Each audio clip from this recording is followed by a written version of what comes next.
A big hulking fellow with dispassionate eyes stares at the person in front of him. This person is tied to a chair, which is just tall enough that his feet don't touch the ground. The bells on his shoes jingle a bit, betraying the tension in the room. I don't want to hurt you, little guy. I really don't. But I need answers. The person, an elf from the North Pole, responds, This is exactly how folks wind up on the naughty list.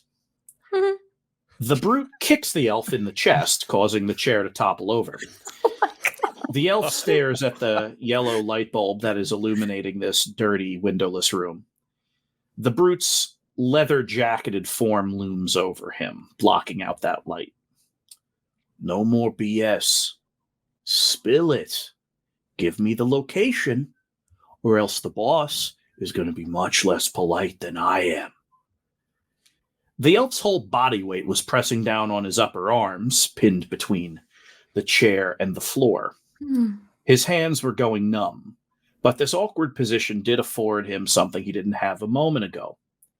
Access to the back pocket of his green tights. He reached in, grabbed hold of his last candy cane, and snapped it in half. He was outside, in the bracing cold. A massive expanse of water to his right, an enormous city to his left. Darn, not enough magic left, he muttered, the cold creeping through the fluffy trim of his vest. Need more Yule. In the distance, he heard them, the footsteps of the naughty. There he is! The ugly, oily sound of a bullet sliding into the chamber carried on the wind. The elf took off for the city. Mikey, Wynne, Leslie, and Stormy. The four of you are at one of Chicago's great winter traditions, the Marshall Fields Holiday Spectacular, named for and sponsored by the famed Marshall Fields department store. It's in the Loop in downtown Chicago. Tell me, what is it? What is the Holiday Spectacular?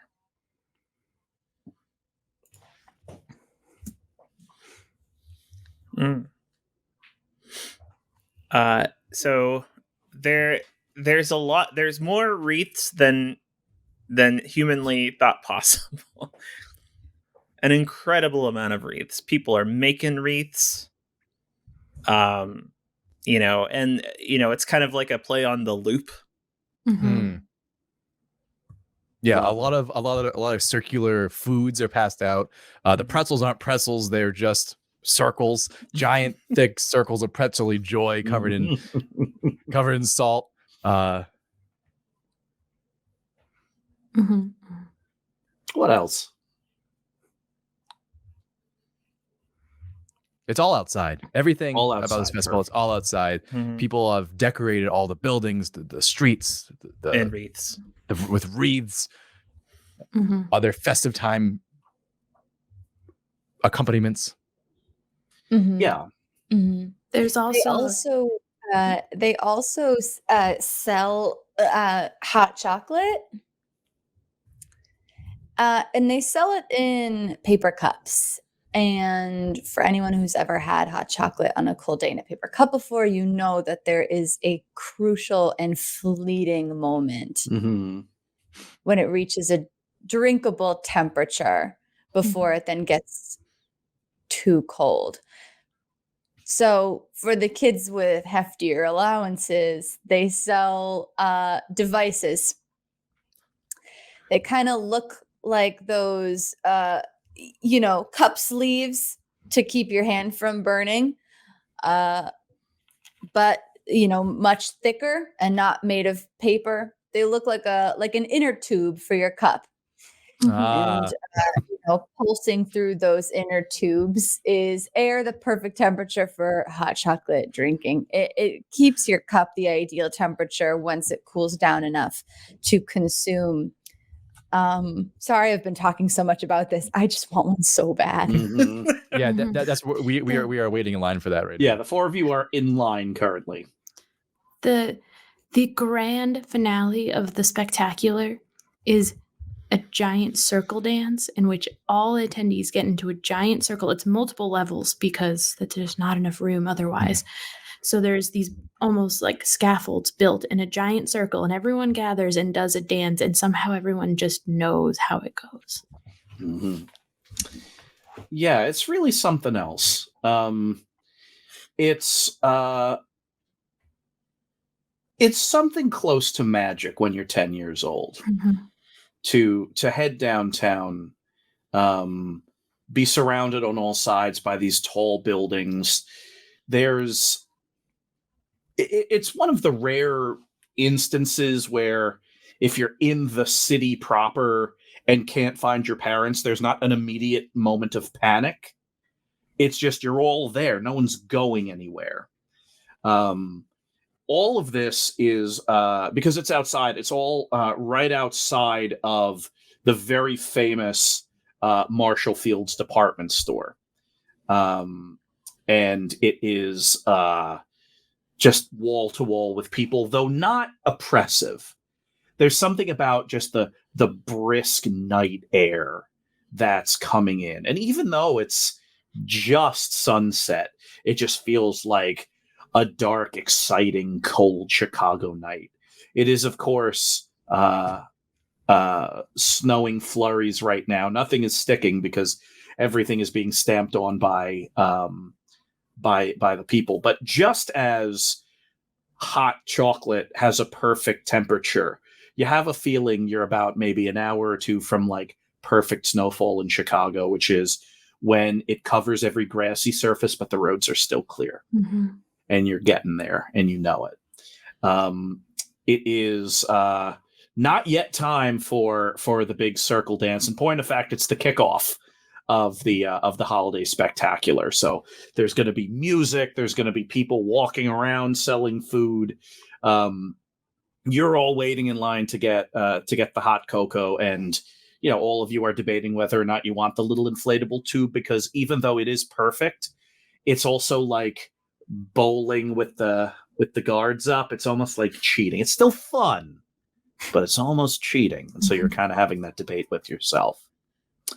The line is moving, but moving slow, and so the four of you just have time to take it all in. Yeah. Now, Wynne, my approach is here is I do not want one of those devices.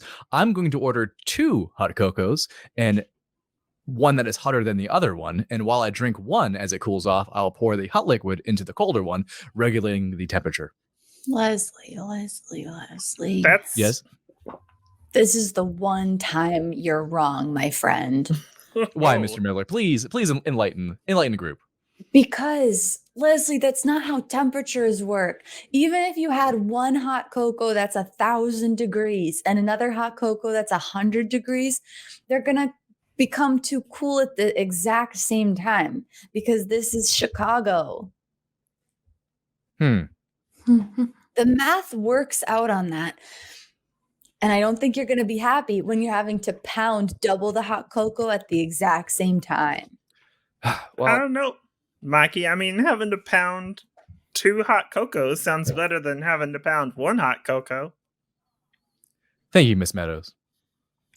Who would like to pour my hot cocoa on me? I'll do it. Thanks, Wynne. Wish I could, Stormy. Wish I could. I'm going to have my hands full this year. Mm. Wait, do you mean in the sense that you're gonna have too many cups, or in like a metaphorical sense? Oh, both. Oh, what's happening, Mikey? Well, I didn't want to say anything, but my little sister is here. I've been standing in front of her so you didn't see her, but she's here in line with us. There she Hello. Here, I'll step aside. is. I didn't see her. Hello, my name is Leslie Fitzgerald. Nice to meet you, Miss Miller. Nice to meet you too, Oh, what's your name? Gail. Hi, Gail. You look exactly like Mikey, except a little bit different. Mm-hmm. That's very nice of you to say. Well, I'm a pleasant Stormy. surprise. Gail Okay. has made her own cup warmer that she is holding very preciously in her hands. Yeah, she's been knitting it for like 3 weeks. I learned how to knit. That's Wait, a very practical skill. Huh. Mikey, why is this? Why you say you got your hands full? Because your big sister.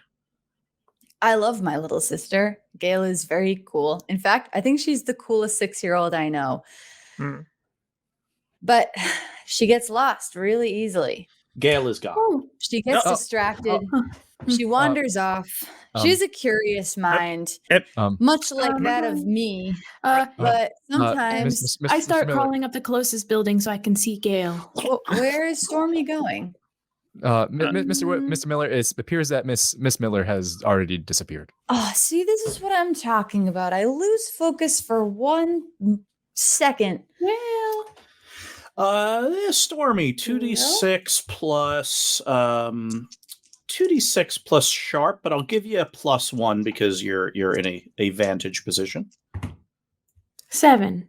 Oh, thank God. You spot her, but she is, I don't want to call it trouble. That's too strong of a word. But she's definitely playing some kind of card game with a street hustler. Oh, God. I bet she'll win. Yes. I'm not too worried about that. See, now this is the conundrum we're in, is we've been waiting in this line for forever. 14 minutes. On my way back down, I'm just gonna go ahead and stop just by the kiosk with all the hot chocolate and just vine a few of them to take to the group. Yeah, it's fairly easy. You kind of plop down onto the roof. Everyone's attention is facing forward at the crowd, waiting for the stuff. And a couple of vines come in, grab a couple of cups, and out you go. Mm-hmm. Perfect. Thank you, Mix Wifflethorne. You're quite welcome. Gail is playing cards with some sort of person. I don't know. I get the feeling they're trying to swindle her. Oh, that's a relief. A relief that you found her, I mean. The swindling. Could you lead us to where you saw that? Of course I can. I shall lead you, and we shall swindle them in return. Okay. That's exciting. Yes. A counter swindle. Yeah. You kind of meander towards, as a team, of course, towards a pocket of, if not daylight, just kind of vacancy, where there are, some picnic tables set up, and various people and their families are all there eating various, hot, like Italian beef sandwiches and hot dogs and, kind of warming winter foods, a lot of chowders and stews. Tucked away at the end of one of these picnic tables is Gail Miller, kind of sitting with her hands kind of crossed like this, looking at the table, while a kind of like a rail thin man with an easy smile is it's 3-card Monty. It's 3-card moving back and forth. Find the pitcher. And it looked from the look of Gail's meager allowance spread across the table, it looks like she won the first one and then lost the next 3. And just as you get there, she kind of puts in the last thing she has to wager, which is her knit hot chocolate koozie. And she kind of looks very intently at the 3 cards as the swindler starts to spin them up. Don't worry, everybody. Just let her handle this. You're doing such a great job swindling. She's running a hustle, everybody. She knows what she's doing. Don't worry about it. Mikey, is that true, or do you simply hope it to be true? Oh no, it's true. I don't want to get into it, but Gail is definitely pulling a swindle on this guy. She's probably hustling him. She gave him a few rounds, and she's about to up the ante. Oh, she's gonna be a Blittle Leaguer herself one day. She Yep. she can see the future. Yeah. Yeah, she can. So she's probably looking into the future right now, seeing which card's gonna come up. She's Hold on. She can see the future. yeah, Kayleigh can Right. see the future a little. She's just that kind of 6-year-old. So I Right really now, wouldn't worry about this. What? right now, her longest time is about 3 seconds. She has about 3 seconds into the future. And you can tell, obviously, Mikey, because one of her eyes is normal and the other just starts wildly firing in various directions. There she goes. Um, She's looking a few seconds ahead to see which card, and her head kind of starts shaking. And she, like the Swindler puts his arms up. All right, what do you got? And she takes her finger and puts it on the middle card. And then her eyes kind of recenter and kind of focus on him. And she looks at him and says, flip the other 2 cards. That's the way to And do he it. says, well, that's not how it works. She's like, flip the other 2 cards. And he looks at her, looks at all of you, reads you all as Blittle Leaguers, and flips the other 2 cards. Now, I don't think I need to flip this one over, right? We all agree that this is the card I was looking for? And the Swindler nods. Thank you. And takes the money on the table and her koozie and gets up. Wow, that's some luck. Yeah. Here's Good a hot job, kid. chocolate. Oh, and she puts it in her koozie. Oh, a perfect fit. Well done. Oh, Nice so job, cold. Gail. Oh, thank you. And Gail is gone. Come on. There's a stage set up immediately against the back of or like the side of the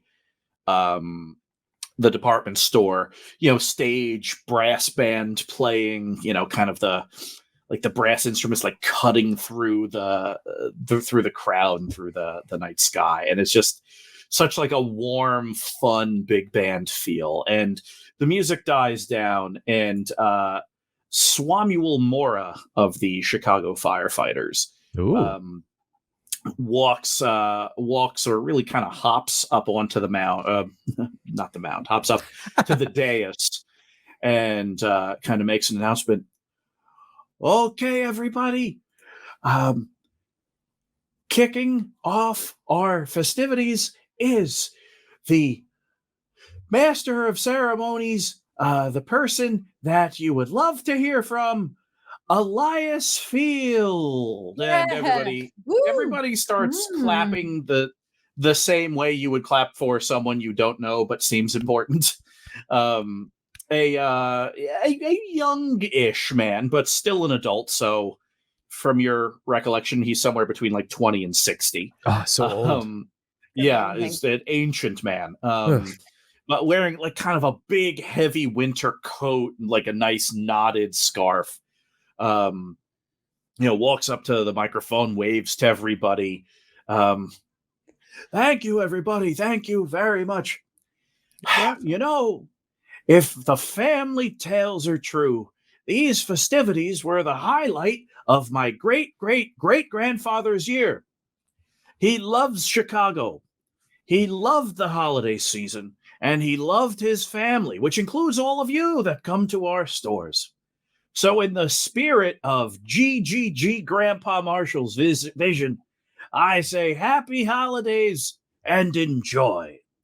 And, with that, he kind of raises his hands up. He's not a natural public speaker, but it's very clear that he has rehearsed for this. Leslie, because you have kind of the lay of the land, Elias Field is the chairman and CEO of the Marshall Field department store chain. And it's in my dossier. Indeed. And so he kind of glad hands, high fives, throws a couple of like the famous Marshall Field scarves into the crowd, and then is kind of whisked off somewhere. Wynne, you got a scarf. Oh, yeah. How about that? Wow, that's that is a year of good luck. A It year? is. A whole year. Wow. Maybe I'll And have as much is tradition, it's a great big circle of a scarf. So it's a big infinity scarf that is just nice and warm, and it's emblazoned with like the little interlocking MF logo, or like MF and Co logo, which is like a little kind Wow. of square thing. You're a awesome. real MFer. What's that mean? Marshall Fields.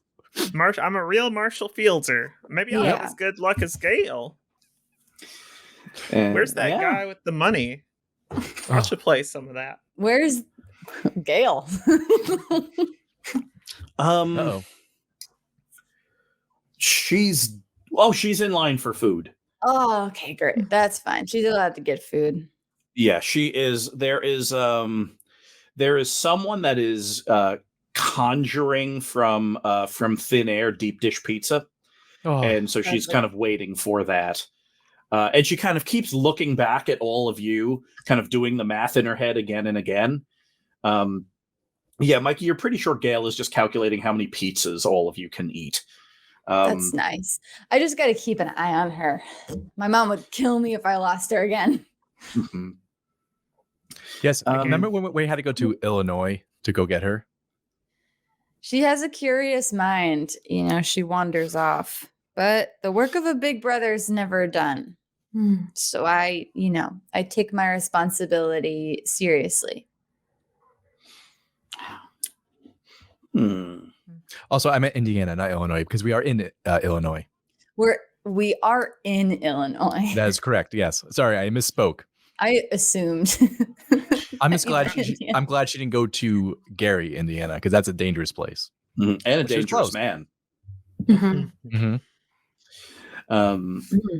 Wynne, you, as is often the case when you are in a great big crowd, you are just kind of constantly observing who's doing what and what's the racket and all of that. And so you're just kind of giving a general read. You're like, your brain naturally calculates, all right, which lines for food are the shortest? You know, who here is going to try to sell me tickets to a Chicago Firefighters game? Kind of all of these things. So with that in mind, give me a 2d6 plus sharp. All right.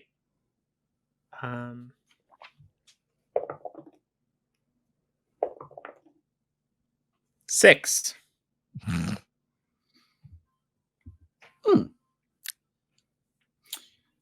Yeah, okay. Oh no. Does Wynne not get a +1 for the scarf? No, not for this one. Nice try. There are at least a couple, 2 to 4 maybe, toughs walking through this crowd. Like people from Tufts University? No, if only. That would be interesting, because you could talk to your cousin about it. But unfortunately, Which one? Not either. So yeah, Wynne, like everybody here is having a good time, except for those 3 burly-looking adults that are kind of like walking through the crowd generally in your direction. Hey, y'all. Y'all come here real quick. Oh, huddle up. Yes. What's that? Yes. You What is see it, Miss those- Meadows? You see those burly men over there? Mm-hmm. They ain't quite in the Christmas spirit. I'm wondering, maybe there's something we can do to cheer them up. I don't know. We got a lot of Christmas spirit to give. I have an idea. Yeah, Stormy? What if you make me into a wreath and give me to them? And then I can also see what they're up to and listen in.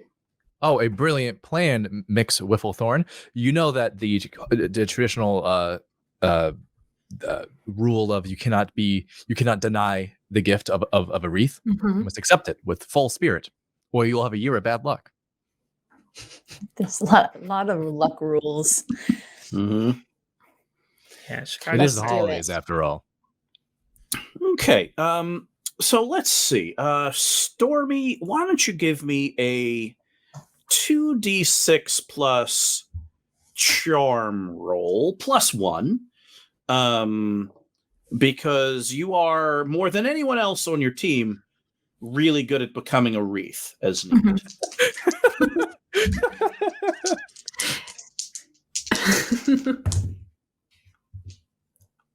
8.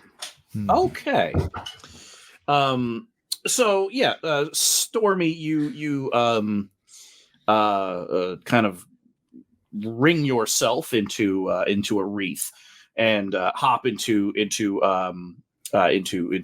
Wynne's grasp. And when you walk up to these 3 toughs, there's kind of like a big bald guy and a couple other folks behind him. One of them has like a ponytail. They just look decidedly out of place. Not because they look different than anybody else. Everybody's here. Everybody's bundled up. But they're the only people here that are not happy. Ring-a-ding-ding. I've come here with a gift from the Christmas spirit. A hoppy doop. Well, out of the way. Out of the way. Just got it. And then the ponytail guy kind of stops him. You're gonna get bad luck for the whole year. We don't have time for this. We're on a mission. And the bald guy kind of does some math.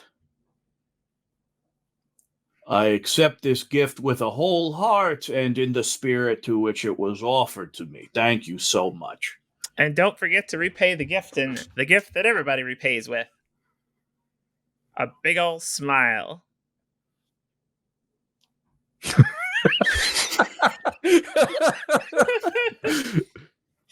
and they're off. On a fire escape, maybe. Can someone please clip that? I want that picture. On a fire escape about 4 stories up, there is an elf that looks at all of this exchange. And he kind of looks up at the sky for a second and kind of rifles around in his vest and pulls out a sheet of paper, really more of a scrap of paper that, as he rolls it out, gets remarkably large. Okay. It's the good list. And he looks at all of you. Huh. Nice. Okay. And cut back. Stormy, yeah, why don't you give me 2d6 plus sharp? Okay. This will be investigate a mystery. Another 8. All right, you can ask one question from the investigate a mystery list. Okay.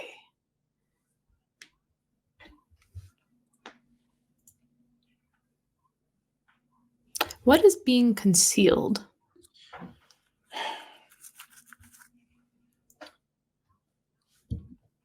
Okay. So the things that are immediately obvious is that they are looking for someone, but that's not being concealed. The thing that is being concealed is that they are doing it on behalf of someone else. They keep referring to the boss or the big boss. We got to find him before the big boss does. The big boss will kill us if we don't find him. They are deeply afraid of whoever the big boss is. So that is what is being concealed. Okay. I'll put it to you this way. You can stick around for as long as you want gathering information. For every subsequent question you ask, -1 is going to be taken from the next roll one of your teammates makes. Because that is just, you're just taking a lot of time. So it's your choice. Stick around for a little bit longer then, I think. Sure. They kind of start breaking up. They into like groups of there's a group of two, and then one of the other guys kind of comes off. They're like texting each other from time to time. Things that you kind of learn for free is that they are looking for someone that isn't human. Okay. And they think this person is nearby. With that, you can ask another question.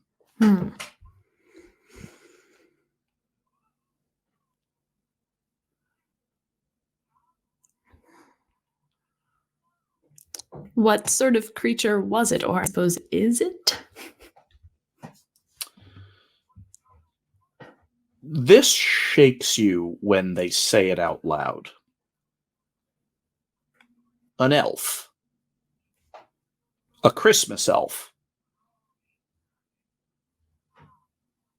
They're hunting a Christmas elf. Huh. Hunting. Which is for more reasons than you can calculate, incredibly uncool of them. Mm-hmm. I think it's time for me to make my exit, but as I do so, I'd like to just slither down.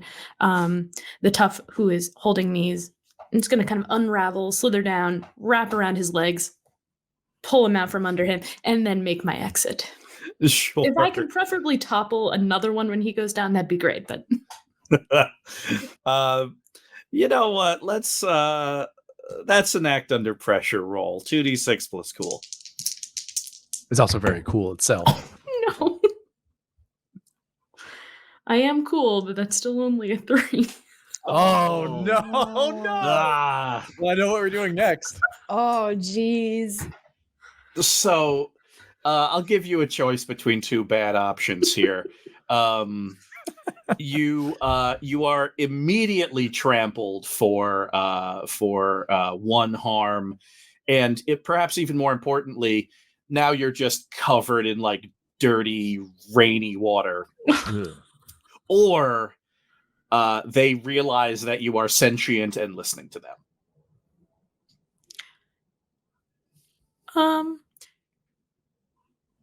They realize that I'm sentient and listening to them. I think I can make this work.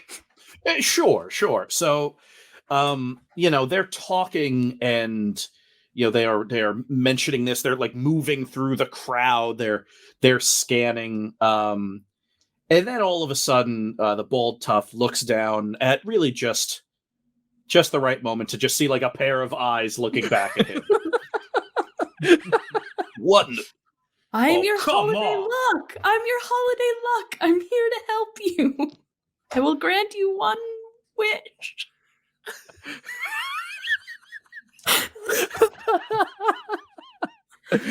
Well, that's going to be a manipulate someone roll. Mm-hmm. Real quick, is this happening within like earshot of me? Can I see still what's going down? Yeah.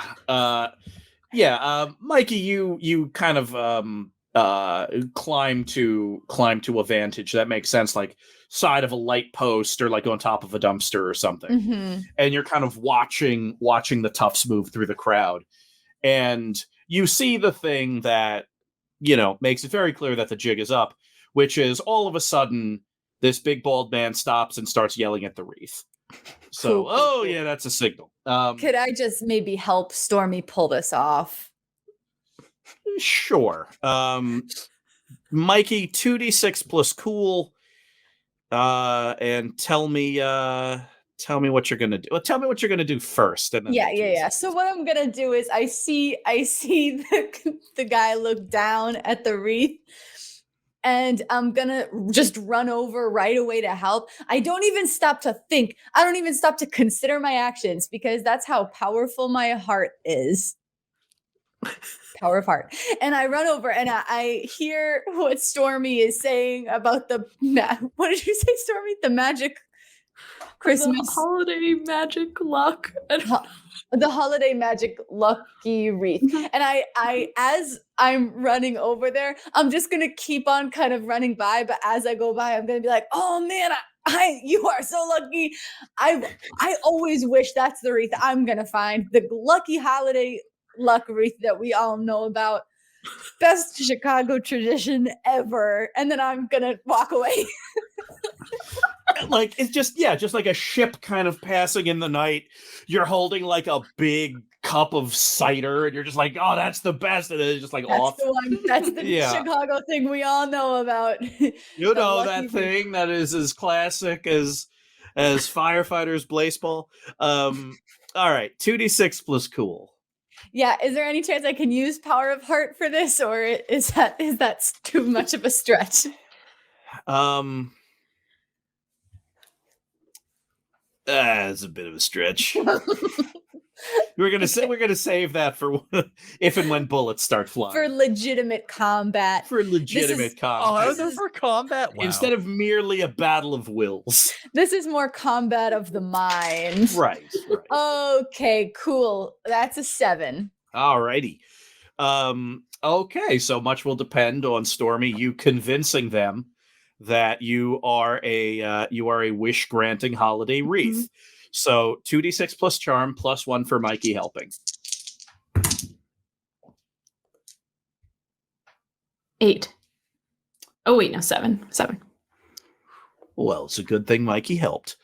Okay. So let's Good thing all right, Mikey let's do it this way. So that he stops, and the bald guy kind of radios into his companions, and they kind of clamor around. Leslie, Wynne, you're like shadowing from 10 feet distant, kind of watching this. And the tough looks down at you, the wreath. You're a wish-granting wreath? I am. How many wishes do I get? One good one.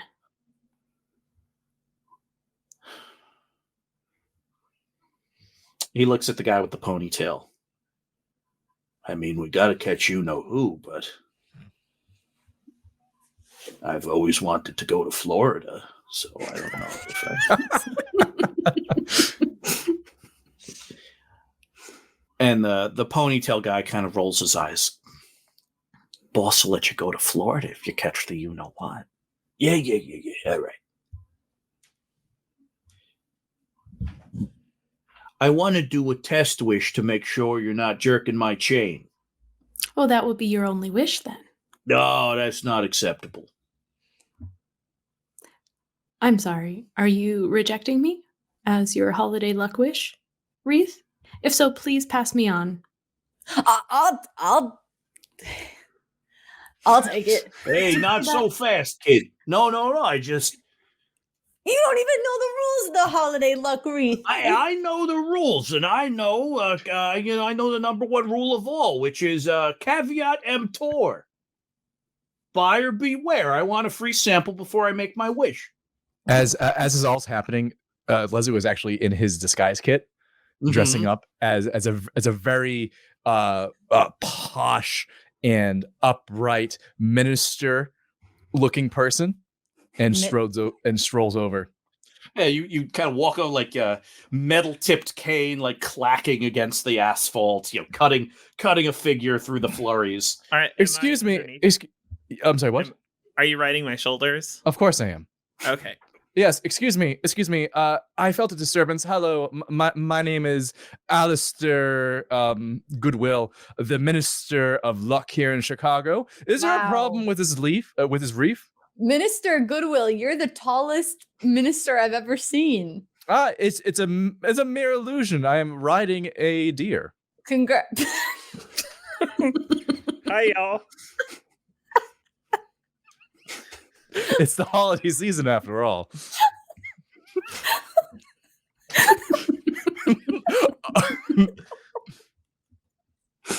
Very nice, 2d6. sir. All right, let's do 2d6 plus cool plus 1 for just the sheer brazenness of declaring yourself the Minister of Luck and expecting this man to believe you. All right, perfect. With that plus 1, I get a 10. The bald guy looks at the ponytail guy, and the ponytail guy does one of these. sorry. Mr. Minister, I apologize profusely for not immediately recognizing you. No, we're having no trouble here. Well, with this. let me ask the Reef. Reef, are you being treated fairly and per code of this fair city of Section 4.5? I have been asked to grant a test wish. Oh, is whoa, simply whoa, not whoa, traditional. Whoa, whoa. According to subsection 4.5, code 4, I need to repossess this Reef. I'm so sorry, but you should do better next time. Oh, better luck next time. Hey, Minister, may I have a ride home? I'm just a kid. Sure, hop on. Okay. Yes, You will get to go to Florida, by the way. yes, but it's the bad part of Florida. You have 1 year of bad luck. Here you go. You may appeal it in the Luck Appeals Court. A good day. It's just another thing I gotta deal with now. and you this whole cavalcade leaves, and this tough is like staring at this citation and angrily cursing into the ground. And you all convene at in an alley or under an awning or some other place where you can chat. Stormy. They're hunting an elf. What? Yes, for the boss. They kept talking about how mad the boss would be if they don't find this elf. An elf. Can you wish protection for the elf? I wish protection for the elf. Wynne, I'm not Miss actually a luck wreath. Miss Meadows, that was a ruse. Okay, thank It's you okay. for letting me It's okay, know. Wynne. Hunting a Christmas elf. That's like the most dangerous holiday game. What do they want with him? Magic? I don't know. Probably I don't something to do know with the exactly wish. what they wanted, but Maybe we should find him first and help. I think I know. Oh my It's an God, elf. Gale! Oh my goodness. No. Wait, Well, Gale is here too. where is Gale? Gale is immediately behind the elf. Oh, good. Hi. She's also holding like 5 pizzas. Yeah, she has a giant stack of deep dish pizzas. Thank you, Gale. Another child. Yeah, there is about the same size, Mikey, as your sister Gale. An elf in green tights and a green shirt and a red vest and a big puffy frilly collar, and looking at you with the biggest, most earnest eyes you've ever seen. Jaunty hat. They're looking for me. Leslie, do you have some sort of disguise for this very obvious elf? Of course. Please step into my office. I take down my briefcase and open it up. Okay, he hops in, which he can do somehow. Well, it's spacious enough. Yeah. It kind of it's bigger on the inside than it looks. And he emerges dressed as chat. Give me something good. Anyway, he emerges dressed as something else. I am so sorry to be a bother. It looks like there is a very yeah, bag of potatoes is the first thing I saw.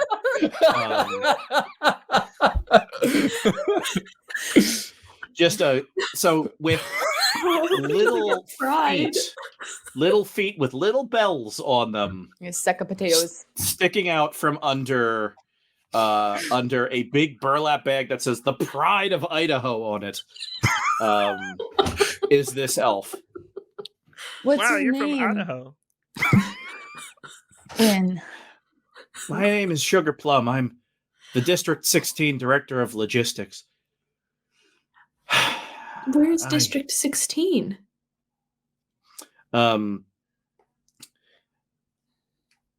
He can't really use his hands because he's in a giant burlap sack of potatoes. But he kind of is speaking, and he says, okay, and he like presses his little hand against the bag. And he says, okay, imagine that my hand is Illinois. And then he keeps like arranging his hands like to show other states. And he said, I handle all of this. Apparently Sugar Plum is the director of logistics for the American Midwest. Okay. Sugar Plum, what a nice name. Oh, thank you so much. That was my first Christmas gift. Oh, Are you Should we all call sorry? you Potato Plum for the time being? Do If they you know think your it's name? safer, yes. I mean, it's not as cute, but I don't know. What about Sugar Potato? Then we keep the cute part. Sugar Spud. Sweet potato. Sugar Spud. Spud. I will accept any of these names. We'll Okay. use all of them. Well, yeah, Oh, we'll keep them in rotation. I need to get back to the North Pole. Oh, Easy. Head jeez. north. I can't do that. They're going to find me and kidnap me. Can we Now- help you get there? I think so. Okay. Why are they trying to kidnap you? That might be helpful for us to know. Okay. Is this a safe place to talk? It's Oh, very rare heavens that I'm no. just out in the world at this time of year. So I don't know what's safe and what's not. This is the holiday spectacular. There's no safer place on earth. Oh, okay. Oh, that's strange then. Would you like to go inside? Okay. Where?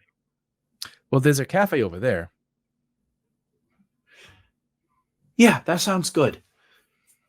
And Great. I bribe the hostess $300 Yep. and a flash of credentials to get a special section. You do. Yeah, you're in the kind of the big sprawling clock cafe of the Marshall Fields flagship department store. It is busy in here as you would expect during the holiday spectacular. And a mop. But you And I also need a mop. Of course, and yeah, you're brought a mop. Yeah, you're at a table in the back, this nice kind of oval shaped banquette, and it's the four of you plus a sack of potatoes, and Where's Gail? Oh no. Gail is at another table, ordering more prime rib than she could possibly eat. Oh, Gail. A cafe. That cafe prime rib. This is a Chicago cafe. You're right. You're right. You've got light sandwiches, a selection of teas, and there's a prime rib Ugh. cart that comes around. That kid orders prime rib everywhere. Mhm. It's her favorite breakfast food. Yeah. A lot of prime rib at this time of year in Blittle League, but Tis yes, the season. 'tis the season. Yeah, so she's ordering some like big slab of something. And yeah, Sugar Plum is just kind of sitting and presumably looking at all of you because the bag keeps turning to face various of you as he talks. Okay, well, the short story, I think, is that those gentlemen, though they're far from gentle, are trying to get a sense of where the factory is. The factory? The North Pole factory? Well, sort of. This is a relatively new development, at least as far as Christmas goes. Decentralized manufacturing. In my district, as is every district, there's a door. And through that door is a factory. And in that factory, magic is made. Magic? It's so much easier to have, the big guy fly from place to place without his sled so loaded from the North Pole. He goes to one district, picks up from the factory, does the circuit, next district, so on and so forth, reduces fuel consumption by over 50,000 pounds of reindeer-friendly oats. Wow. That's We're a job lot. creators. Okay, it sounds very sustainable. Makes a lot of sense. We didn't think anybody knew about the factories. But apparently they did. Why do they want to find the factory? Well, that I don't know. They didn't tell me while they were beating me up. Oh, they beat you up? It was not great. Oh, Spuddy, I'm so sorry. Oh, that's okay. Well, it's not okay. Everything kind of hurts a little, but I'm fine. The problem is, I think what they did to me leached out a lot of my Yule. Normally, I'd have enough, enough festive spirit to affect a jump back to the North Pole, but I can't. What would be the best way to describe it? Is A it like wind-up- fuel? Is it just another word for fuel? Yule fuel? Well, it's Yule, not fuel. No. Well, Imagine that I have a tank, right? That would be full of Yule. That tank is, and it powers, say, like an engine of holiday spirit. But the Yule tank is empty. So it has nothing to do with fuel. This is a completely different thing. Is there a Yule gas station where you can pick up some Yule and maybe a pecan log? where you can re-Yule. Well, I was hoping that being surrounded by all of this holiday cheer would do it, but it's not. I would know if it was. So there's really only one other option. Heist? What a heist. A heist? Heist Wow. fuel? Yeah. All right. Is that really it? It is now. Yule heist? Yule heist. Okay. All right. Well, you came to the right for kids, little guy, because we're kind of heist experts. We I love need a good candy. Lots of it. The most potent stuff that you got.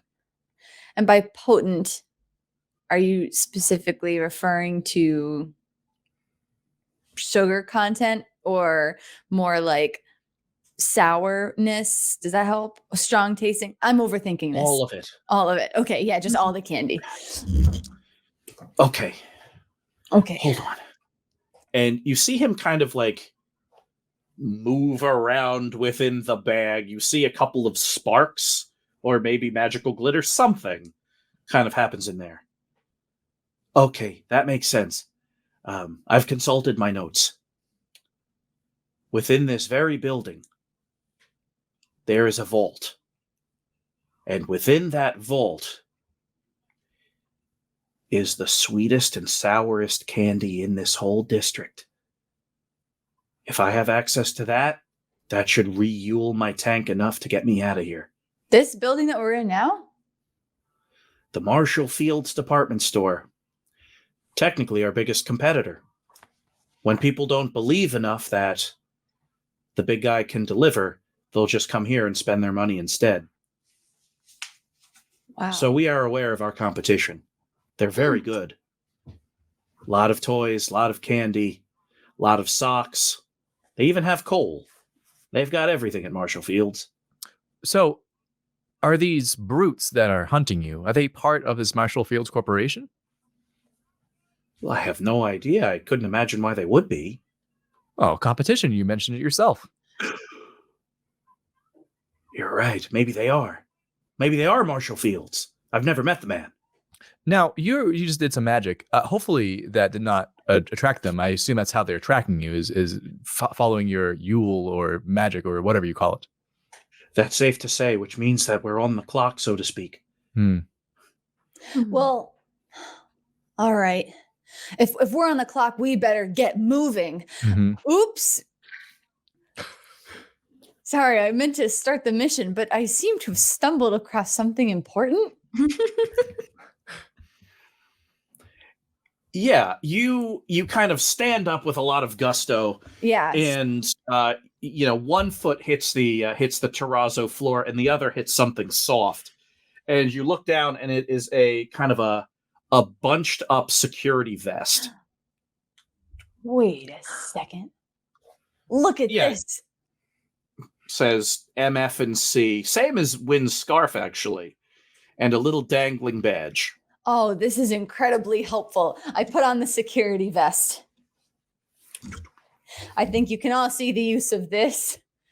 Yeah. Yes. Wearing this vest, I am indistinguishable from an adult security guard.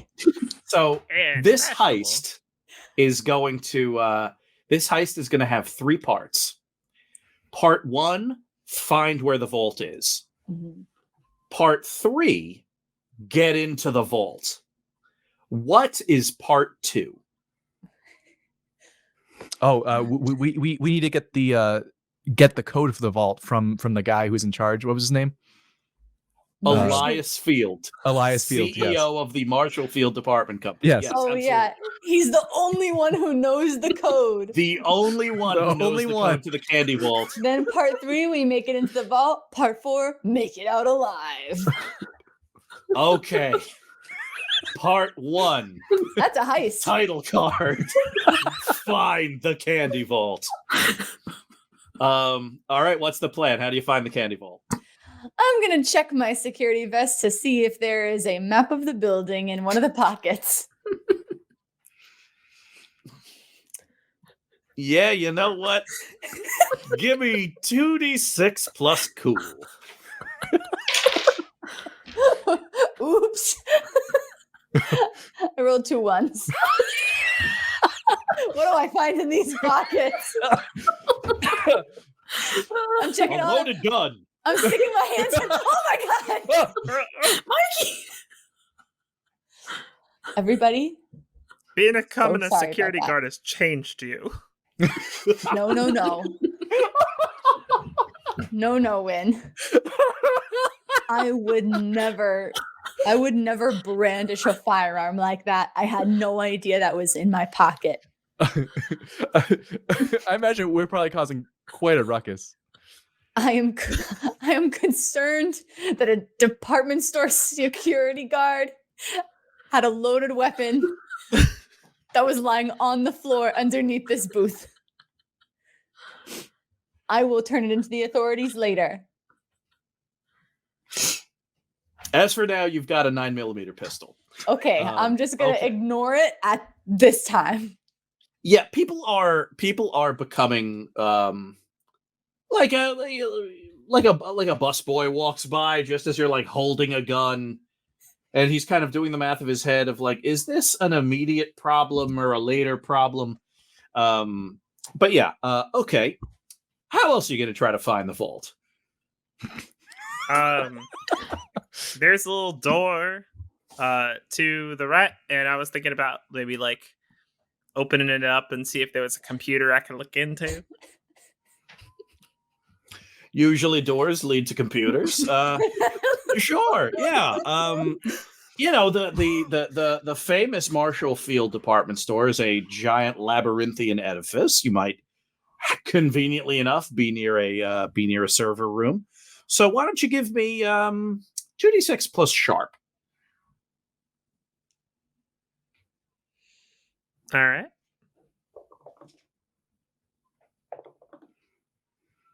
$10. Huh. Yeah, All all right. right. I'm gonna hack it. I'll be right back.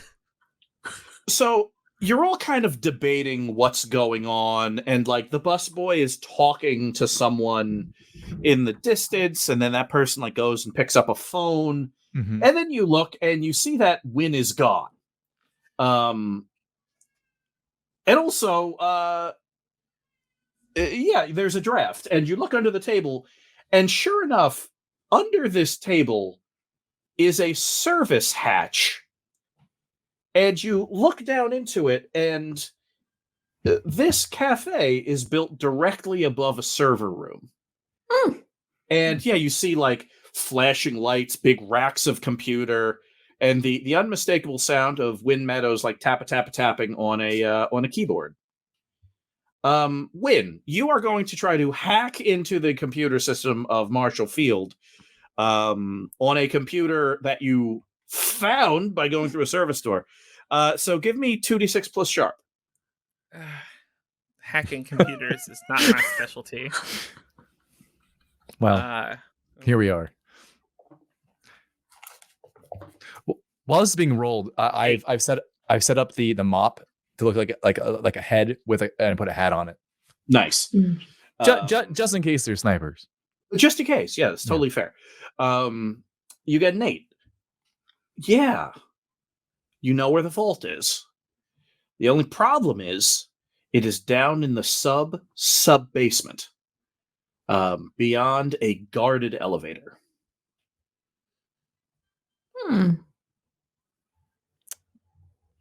Mikey, I cannot hear you. My mistake. That should be no problem for me. Brand new security guard of this establishment. Okay, step 1, you have found the vault. Step 2, you need the code. Are you going to the vault first and then trying to find the code once you're there, or are you going to find the code first and then go to the vault? I think find the code first. I think Elias is probably still out in the spectacular. Yes. Sure. How do you want to approach Elias? Festively? Festively. Yeah, sure. What does that look like? I can give you as a wreath again. Yes, we need to fill Elias with holiday cheer, stuff him filled with it, so he'll be helpless to not give out any secrets. Hot chocolates and pretzels and gifts of wreaths. The Minister of Luck is there riding a deer. There is a wreath. The real one's there? Uh-oh. No, I mean you. Oh, thank goodness. That would be weird if the real one comes strolling in on a deer. So yeah. This time, I would like to. I do think we do need to. This is Elias Fields. You can't just give him any wreath. So, I'm going to gather some other ones and then kind of like wrap myself around it into like a giant, like 7 or 8 wide wreath. Sure. Here's how it's going to be. We're going to need to make 2 rolls here. One roll is going to be the get to him roll, and the other roll is going to be the get the code off him roll. So this first roll seems to me like you want to make yourself into a wreath that is so darn impressive that that his various handlers and body men and all of that can't help but let you through.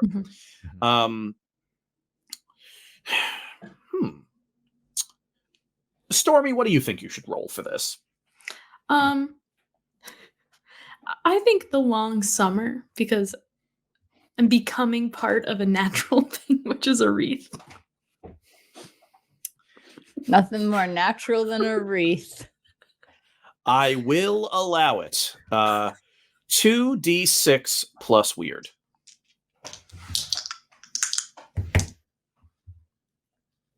9. Okay.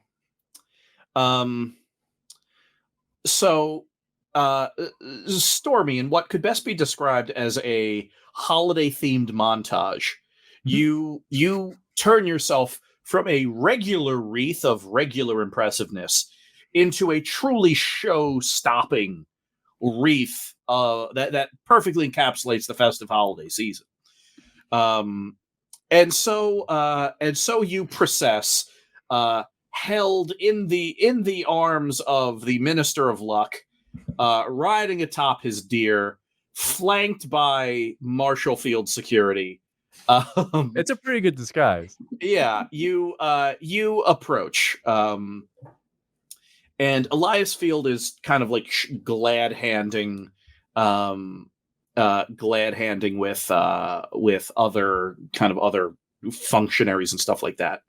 You got a 9. That's excuse me, everybody. Excuse me. Sorry. Marshall Field security. Yeah. Marshall Field security detail coming through, please. Partial success though. So here's how that's going to manifest. You get to Elias Field, like through kind of the throngs of people. And just as you get to him, he is wrapping up a conversation with a large, bald, brutish man. And he leans over to this brute, who mercifully has not noticed you yet, and says, "Just get it done. I'm going to be a heck of a lot more merry if I can celebrate at Jekyll Island with my buddies this summer." What And the then heck is a Jekyll Island? And then the bald brute says, Florida. "You got it, boss. I'll find him." And then he heads back out into the crowd. Where's our sack of potatoes? Everything. Where is your sack of potatoes? Where's our sack of potatoes, Leslie? Oh, Much will depend on the next roll. Okay, Elias Field, you know, his kind of like shiny veneer of corporate CEO returns to his face.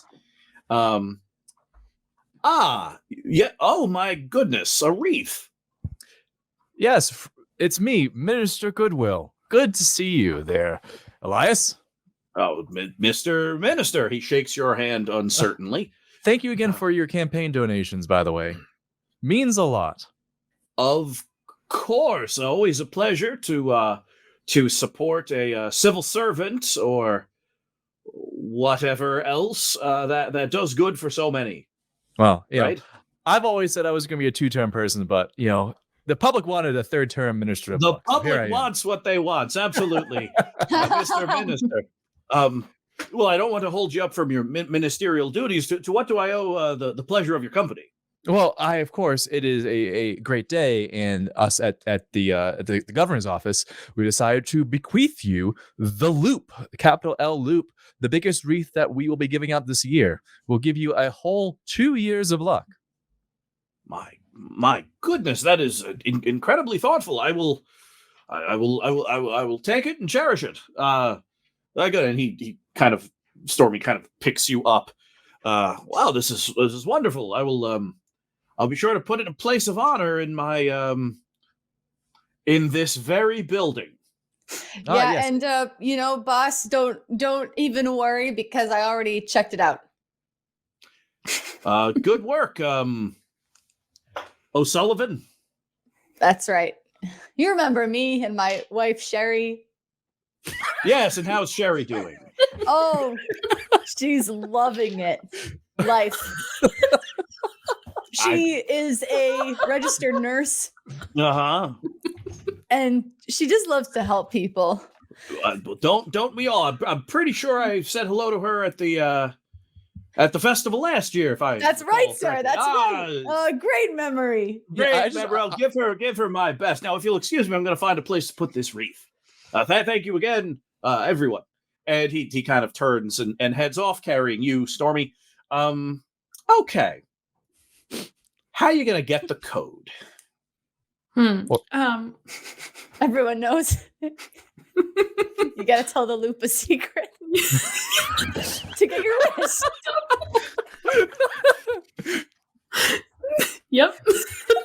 Or it's 2 years of bad luck. Just go. It's 2 years of bad luck. That adds up. Okay.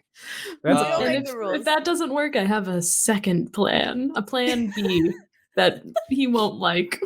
All right. Let's strangle him. let's really get into the wheels within the wheels of the heist. So, Yep. the big brass band music of the holiday spectacular slowly fades as Elias walks through a very nondescript service door on the ground floor of the Marshall Field Apartment Center. And as kind of the big heavy metal door closes, the fading music cuts out, and now there's just the austere hum of fluorescent lights above his head. He walks down, a quiet hallway to a service elevator. He loosens his tie, hits the up button, not the down button, which stinks. And goes all the way up to the 15th floor where his office is. And he walks in, muttering to himself as he passes a picture of his great-great-great-grandfather. Heck of a lot easier when you had a Monopoly, old man. He leans the wreath kind of casually under the picture. And he's kind of staring at it. So, Stormy, you're kind of looking him right in the eyes as he's talking to his grandfather's picture. I'm proud of you.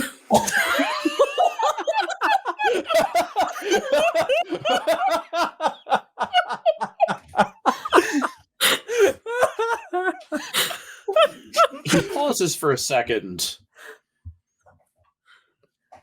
walks over to his desk where there's a vintage globe, lifts up the top and pulls out a brandy glass and a bottle of old brown liquor. Pours, say, 3 fingers worth, and slugs it down like it's his morning vitamins. Well, you wouldn't be so proud of me if you knew what I was doing tonight, GGG Pa.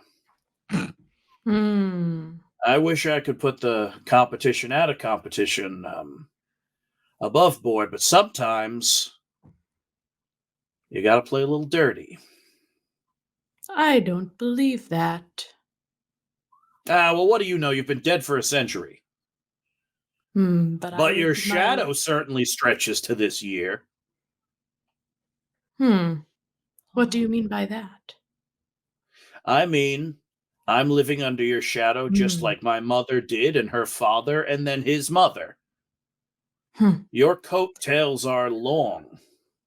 Then maybe it's time to find your own jacket. Maybe then you aren't made to live the Marshall Fields life. If you're having to take the competition out in unsavory ways, then maybe you should find something else to do with your life. 2d6 plus charm. Plus what? Boy. For the brandy. 9.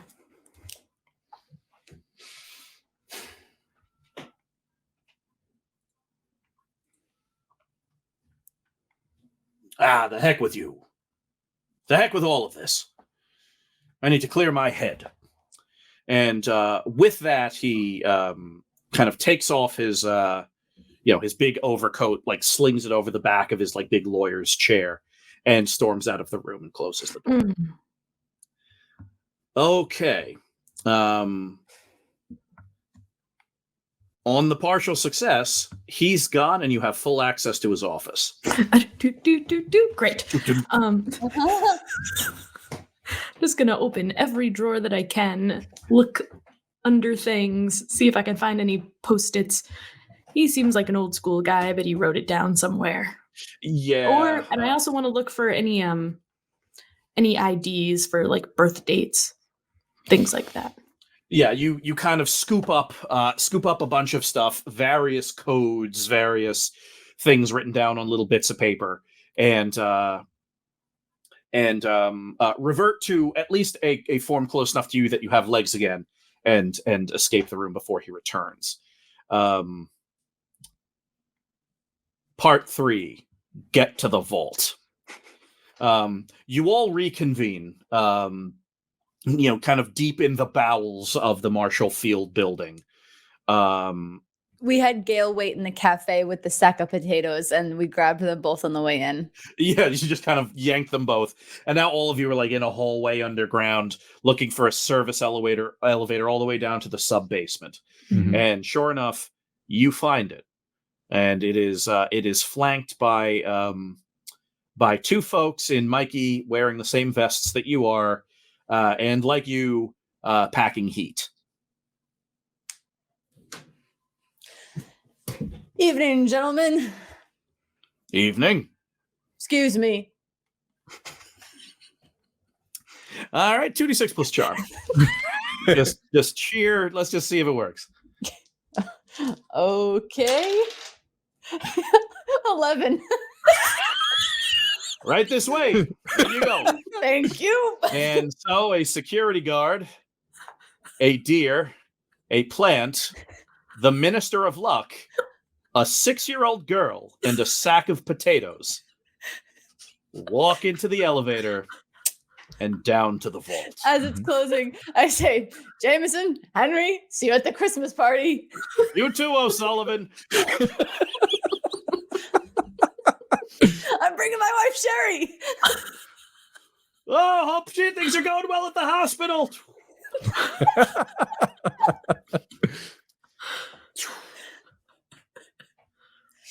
Elevators open. You're in a what could best be described as an Art Deco antechamber. there are old computers in here, old paintings. A reception desk that is probably staffed during the day. You're down low enough that you're not naturally hearing any sound from the street, but you do hear music, and you wonder if it's some kind of Christmas miracle until you see bolted in the corner of the room an old black and white television playing the local feed of the holiday spectacular going on maybe 40 feet above your head. Beyond the reception desk is kind of this big glass wall. And behind that big glass wall are two vaults. There's this kind of beautiful brass sign in front of each one. One has a great big dollar sign, and the other has a peppermint lozenge. That's the one.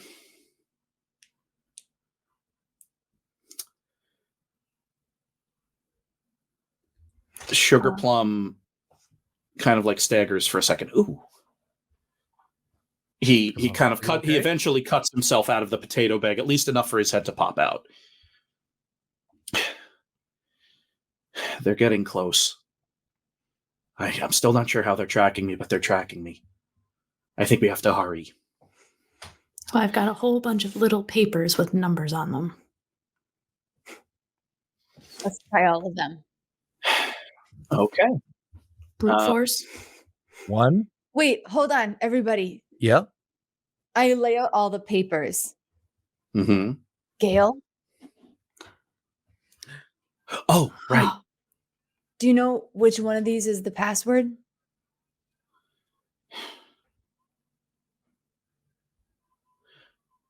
Okay, I have an idea. Leslie, start typing like you know what you're doing. Mm-hmm. Yes. All right. Tell me the number that I should enter. Leslie, it doesn't work like that. You have to like decide on a number, and you have to know that you're going to do that, and then based on that future, that then Gail can tell. That's what I'm doing. Yeah. So I'll read each one aloud. Oh, just Stormy, you're going to start with the first one? Mm-hmm. Okay. And so it begins.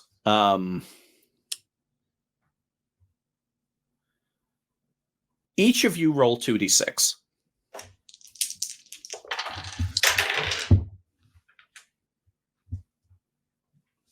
Six. Oh, 8. 2d6. Mm-hmm. 9. 10. Okay. Here's how this is going to work. I need all of you to contribute from your roll into a pool.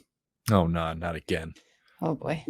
Whatever is left for you is going to be on your next roll. Is going to be your roll already for your next roll. So let's say all 4 of you got a 9. If each of you contribute 3, it's a 12, and all of you have a 6 for your next roll, no matter what it is. Okay. What would happen if we all got partials? Like, I don't know. I have a 10. No, I'm. So what are we using the pool for? Oh, this is going to be the roll as to whether or not Gail can use her future sense to open this vault. Oh. Like, I got a 10. So if my next roll is a 7, I can contribute 3. How many would people contribute if we were all rolling 7s next time? 1. So that's 4. 2. That's 6. I will give you 6. Well, we don't need 6. That would be 12. Oh, then I'll give you 4. Okay. So we'll have 1 potential failure. That's not too bad. And Leslie, with all of the confidence in the world, you start typing. boop. And the second you do, Gail just starts shouting out numbers. Like her eyes going wild in her head, and you just start typing. And sure enough, with the smooth, sound of kind of hydraulics and counterweights, the vault opens.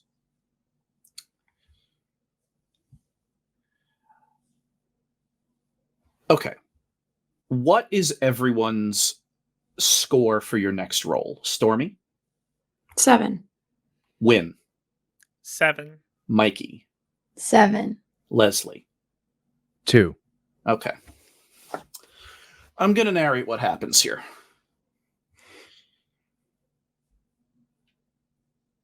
You see the greatest collection of candy that any of you will ever see in your lives.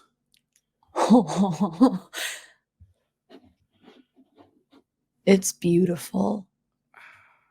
Sugar Wow. Plum looks. It's perfect. They even have He- licorice. Mm. Oh, He it's- walks in. Mikey, Wynne, Stormy, all of you follow. This is just what I need. You see through the glass door the elevator open. That big bald brute and that man with the ponytail walk in, point, and start yelling and running. Leslie, you slam your hand on the passcode reader, and the vault closes behind you. Stormy, Wynne, Mikey, the three of you are in the vault, along with Sugar Plum and Gail. Oh, okay. Whew. Yeah. Sugar Plum looks. Okay. Here we go. He opens up he punches each arm through the burlap sack and opens up his hands.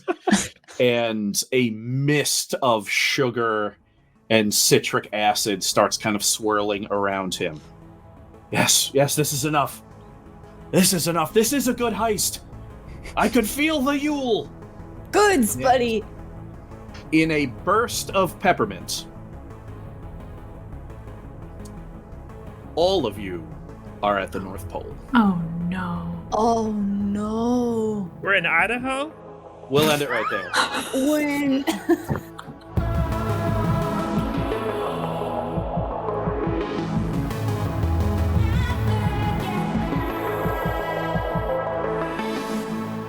The bald brute and the ponytailed man are sitting cross-legged on the floor, looking at the Minister of Luck. I don't understand. What if I don't want the bad luck? How much money do I have to give you to stop that? Well, you see, if you donate to the tactical office, Blittle League office, tactical office of intervention and bake home pizza kits, and purchase, let's say, 3 million kits, they have some anti-luck technology that will help reverse that. The pony-tailed man rolls his eyes, and the big brute stands up, towering over you, and extends a big meaty hand in your direction and shakes yours. Minister of Luck, I'm your man until I pay you off.